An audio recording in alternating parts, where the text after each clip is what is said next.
아까 그 세 번째 분인가요? 네 번째 분인 그 전망에 대해서 설명을 하기에 안 그래도 원래가 1월 1일이니까 오늘요. 전망에 대해서 한번 설명을 하려고 합니다. 자, 우리 부동산 전망이죠. 부동산 전망에서 우리가 체크를 해봐야 될 것은 첫 번째가 이 경제입니다. 이 경제가 올해 한 해도 경제는 어려울 겁니다. 어렵다.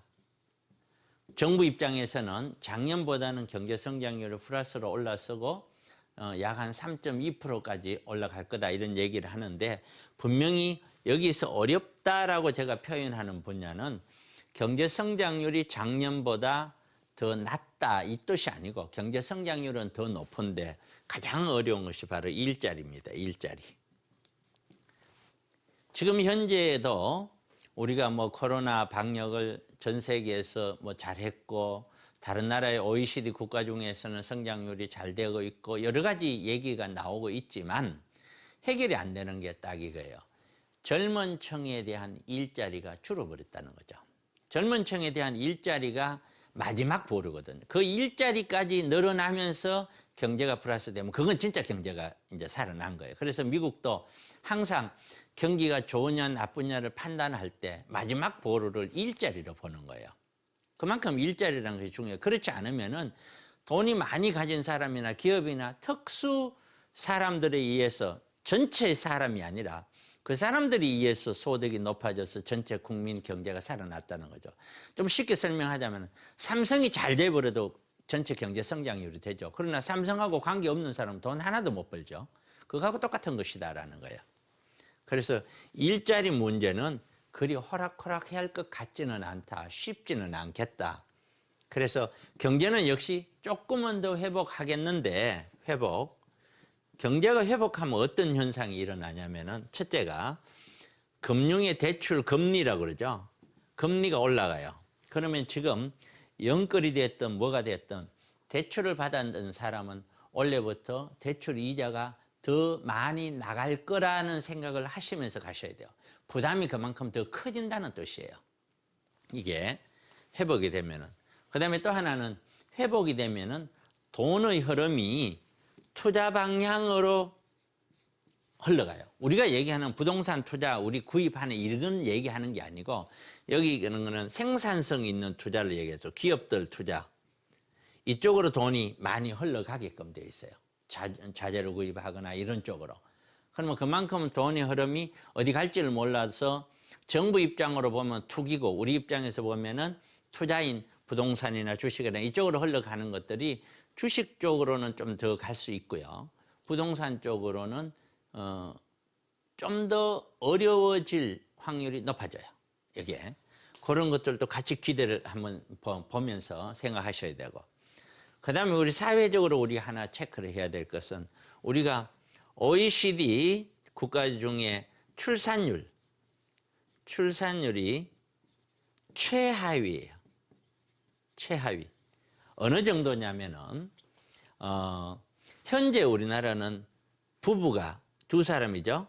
두 사람이 부부가 아기를 정확하진 않습니다.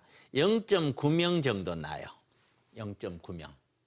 그런데 이게 몇 년 뒤로는 거의 0.7명대까지 떨어질 거로 지금 예상하고 있어요.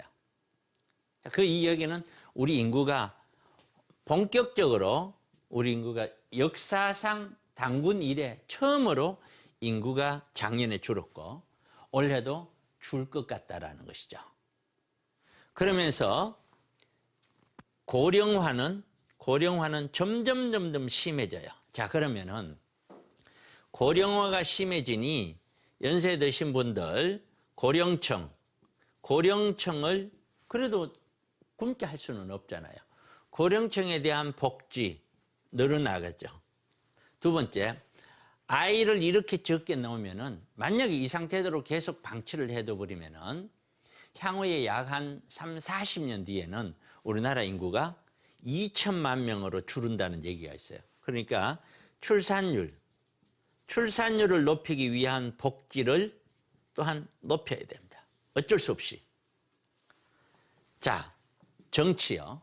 정치적으로 봤었을 때는 가장 중요한 것이 우리 부동산 정책으로 보면 지금 지금 현재 장관이 바뀌었죠. 그런데 내용을 보면 크게 바뀔 것 같지는 않습니다. 그럼 전체 부동산 정책은 어차피 누르는 정책이에요. 눌렀는데 풀지를 않아요. 그런데 여기서 전부 다 아파트로만 집중이 돼 있잖아요.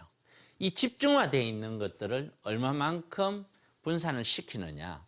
그렇지 않으면은 부동산 가격은 그대로 유지가 될 확률이 높아요.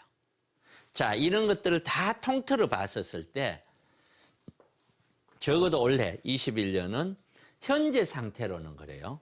부동산 가격이 많이 올라갈 거다. 이렇게 보기도 힘들고 떨어질 거다. 이렇게 보기도 힘들어요. 그냥 보합권에서 오르락내리락 뭐 이런 형태로 갈 확률이 가장 높다. 이렇게 보여집니다.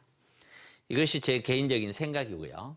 그래서 지금 코로나 때문에 많은 그 사람들이 고통을 겪고 있고 또 저도 개인적으로 좀 많은 분들 모시고 세미나를 좀 했으면 좋겠는데 이 코로나 때문에 작년 말부터는 세미나도 몇 명 못했죠. 하지만 뭐 어떡합니까? 새해 밝았으니까 세미나 해야 되겠죠? 저는 매주 토요일에 합니다. 매주 토요일, 일요일에 저는 세미나를 할 거고요. 이번 세미나는 상황에 따라서 한 2타임씩 나눠서 상황을 할까 생각 중입니다. 토요일도 2타임, 일요일도 2타임. 그렇게 해서 인원 숫자는 4명, 5명 이상 안 되니까요. 그 정도 숫자로만 할 예정이고 평일에는 수요일, 목요일은 매주요. 또 우리 사무실에 김남년 팀장이 매주 할 겁니다. 그렇게 해서 SBS와 더불어서 올 한 해도 여러분들의 부동산 투자에 많은 도움이 될 수 있도록 최선을 다해서 노력해 보겠습니다.